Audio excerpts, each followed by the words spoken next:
warahmatullahi wabarakatuh. Sahabat Hikmah Sejarah, selamat datang kembali di channel kami. Pada video kali ini, kita akan menjelajahi doa Nabi Hud yang memiliki keistimewaan luar biasa. Doa ini diyakini memiliki dampak khusus terhadap istri-istri kaum raksasa, dan tentunya kita akan memahami makna serta hikmah di baliknya.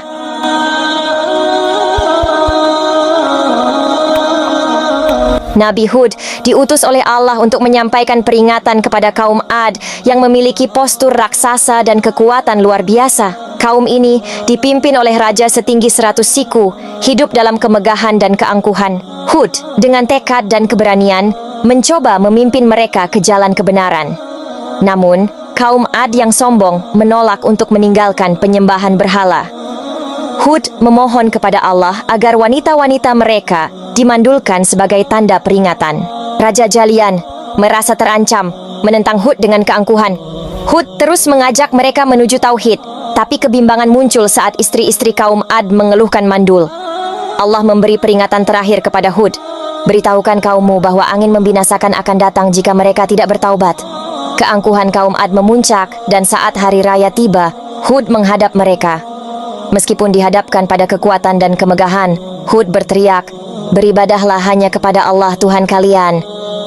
Raja Jalijan menolak, meremehkan kekuatan Hud. Hud tak putus asa, memohon kepada Allah. Wanita-wanita kaum Ad menjadi mandul, memicu kekhawatiran di antara mereka. Raja Jalijan terkejut dan mengeluh. Allah memperingatkan Hud tentang angin membinasakan yang akan datang sebagai azab bagi kaum yang menolak kebenaran. Ketika mereka mendengar kabar itu dari Hud, mereka melemparinya dengan batu. Hud tetap mengajak mereka selama 70 tahun, dan di saat itu mereka terus-menerus melemparinya dengan batu. Ketika Hud merasa putus asa dengan mereka, dia berkata, "Wahai Tuhanku, Engkau tahu bahwa sesungguhnya aku telah menyampaikan risalahmu kepada kaum Ad, tetapi mereka tetap dalam kekafiran mereka karena kesesatan mereka yang nyata." Selanjutnya, Allah menghentikan hujan dari mereka selama 7 tahun. Setelah tanah mereka mengering, hewan-hewan ternak mereka binasa, sementara kebutuhan mereka kian meningkat, sehingga mereka banyak yang mati hingga mencapai setengahnya. Ibnu Katsir dalam kitabnya berjudul Qasas al-Anbiya mengatakan kaum Ad sempat mengirim delegasi ke Baitul Haram untuk berdoa. Menurut Ibnu Katsir, terkait doa yang mereka panjatkan, para ulama tafsir dan ulama lainnya menukilkan sebuah riwayat yang pernah disebutkan oleh Imam Muhammad bin Ishaq bin Yashar yang mengisahkan sebagai berikut. Ketika kaum Ad terus menolak dan memilih untuk kafir kepada Allah, maka setelah itu mereka dilanda kekeringan selama 3 tahun tanpa ada hujan sedikit pun, hingga kehidupan mereka terasa semakin sulit. Dan pada masa itu, jika masyarakat merasa sedang dalam kesulitan, mereka meminta kepada Allah untuk dibebaskan dari kesulitan itu dengan cara mendatangi rumah suci di tanah haram, dan cara itu dikenal oleh seluruh masyarakat pada zaman itu. Saat itu, tanah haram ditinggali oleh Bani Amalik, yaitu keturunan dari Imlik bin Lauds bin Sam bin Nuh. Sedangkan orang yang dituakan di sana adalah seorang laki-laki yang bernama Muawiyah bin Bakar. Dan kebetulan ibunda Muawiyah yang bernama Jalhadzah binti Al-Khaybari juga berasal dari kaum Ad. Kemudian, kaum Ad mengutus delegasinya yang kira-kira berjumlah 70 orang. Mereka ditugaskan untuk berdoa di tanah haram, memohon agar kaumnya segera diturunkan hujan. Lalu sesampainya delegasi itu di kota Mekah, mereka langsung menemui Muawiyah bin Bakar dan menceritakan kondisi masyarakat mereka. Kemudian mereka meminta izin kepada Muawiyah untuk menetap di sana untuk sementara.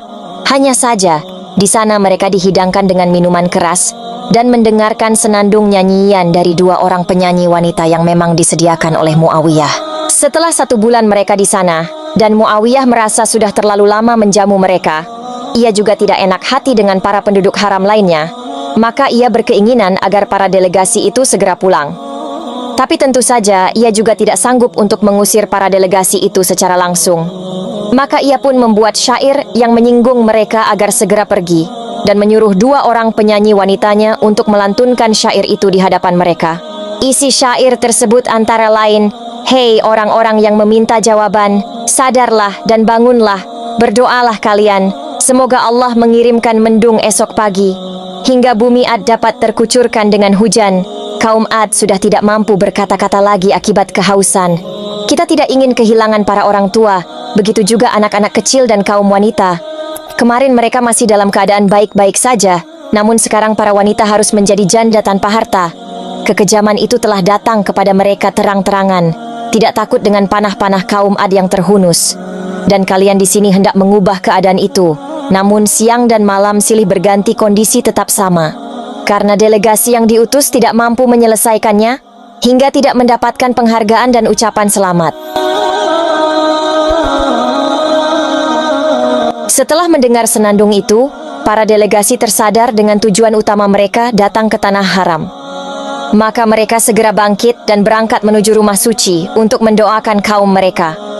Sesampainya mereka di sana, pemimpin delegasi yang bernama Qail bin Atir segera memanjatkan doa.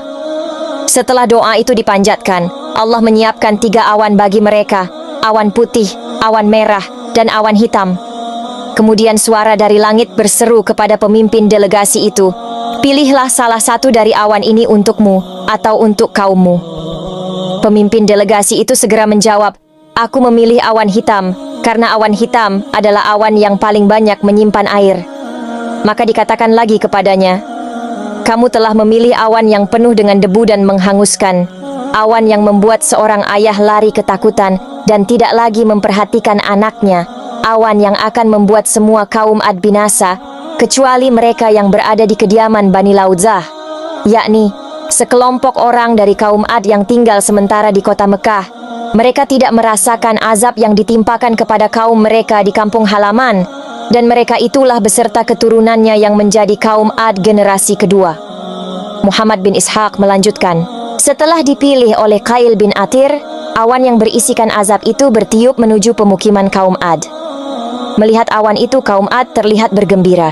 Kaum Ad, dengan kelebihan postur, perawakan, dan kekuatan luar biasa, menghadapi takdir tragis saat angin topan dingin menghancurkan mereka.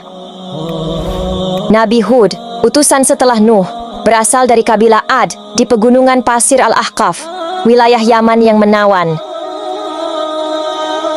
Dalam kisah penciptaan dan tokoh-tokoh zaman, disebutkan bahwa mereka, sebagai kaum pertama setelah banjir, terjerumus pada penyembahan berhala. Allah menciptakan mereka istimewa dengan ciri-ciri yang mencolok di antara manusia zaman itu. Kabilah-kabilah ini dipimpin oleh seorang raja bernama Jalijan, yang tingginya sekitar 100 siku. Oleh karena itu, ketika berdiri dia bisa menutupi matahari dari bumi, dan ketika dia meletakkan lengannya di atas sebuah gunung, dia bisa menghancurkannya dari semua sisinya. Wahab bin Munabbih mengatakan bahwa tinggi dari postur laki-laki kaum Ad adalah 100 siku, dan yang paling pendeknya seukuran 60 siku. Mereka belum mencapai dewasa, kecuali setelah berumur 100 tahun. Mereka bisa mencapai umur lebih dari 400 tahun. Tidak pernah terlihat orang-orang kalangan mereka yang meninggal, dan belum pernah ditemukan jenazah. Ukuran kepala mereka kira-kira sebesar kubah yang besar. Mereka adalah kaum yang kejam dan menyembah berhala. Wahab bin Munabbih adalah salah seorang pemuka tabi'in dan ahli dalam bidang sejarah. Ia diperkirakan berasal dari Arab Selatan dan berketurunan Persia, dengan memiliki pengetahuan yang mendalam tentang kitab suci dan tradisi dari Yahudi dan Nasrani, sehingga memiliki banyak riwayat kisah Israiliyat. Menurut dia, 60 orang laki-laki dari kaum Musa pernah berteduh di dalam tengkorak kepala seorang laki-laki dari kaum Amalakah. Zaid bin Aslam mengatakan, "Aku pernah melihat seekor serigala beserta anak-anaknya sedang berkumpul dalam kelopak mata seorang laki-laki dari kaum Amalakah. Dan aku pernah menimbang satu gigi gerahamnya. Ternyata beratnya mencapai 10 kati." Wahab bin Munabbih mengatakan, ketika kejahatan kaum itu kian memuncak, Allah mengutus Hud. Jibril turun kepadanya dan berkata, "Sesungguhnya Allah telah mengutusmu kepada kaum Ad. Berilah mereka peringatan dan beritahukanlah mereka bahwa aku, Allah, telah memberi mereka tempo yang lama, dan mereka telah aku beri kekuatan yang belum pernah diberikan kepada siapapun sebelum mereka. Aku jadikan mereka para pembesar yang menguasai emas, dan menjadikan mereka sebagai orang yang paling panjang umurnya. Datanglah kepada mereka dan serulah mereka untuk bertauhid agar mereka kembali dari menyembah berhala kepada menyembah Allah." Nabi Hud datang kepada mereka pada waktu hari raya mereka. Di sana, Para pembesar sedang berkumpul dan Raja Jalijan duduk di atas ranjang yang terbuat dari emas. Kepalanya memakai mahkota, bertatahkan permata yang megah. Mereka tidak menyadari apapun kecuali suara Hud yang mengatakan, "Wahai orang-orang, beribadahlah kalian kepada Allah, Tuhanku dan Tuhan kalian. Kalian tidak memiliki Tuhan kecuali Dia. Berhala-berhala yang kalian sembah selain Allah ini adalah yang menyebabkan kaum Nuh sebelum kalian ditenggelamkan." Ketika Raja Jalijan melihatnya, dia berkata, "Celaka engkau, wahai Hud. Apakah engkau menyangka dengan kelompok kami dan kukuhnya kekuatan kami ini bisa mengalahkan kami dengan pernyataan-pernyataan tersebut? Tidak tahukah engkau bahwa setiap sehari semalam 1000 anak kami terlahir?" Tatkala Hud merasa bosan mengajak mereka untuk mengesahkan Allah, tetapi mereka tidak mendengarkannya. Dia memohon kepada Allah agar wanita-wanita mereka dimandulkan. Sehingga pada tahun itu tidak ada satupun wanita yang hamil. Mereka mengadukan hal tersebut kepada Raja Jalijan. Mereka berkata, "Sesungguhnya Hud telah membuat istri-istri kami mandul. Kami khawatir apa yang dikatakannya itu memang benar." Kemudian Allah mewahyukan kepada Hud, "Kabarkanlah kepada kaummu agar mereka beriman kepadaku. Jika mereka tetap tidak beriman, maka akan aku kirimkan kepada mereka angin yang membinasakan."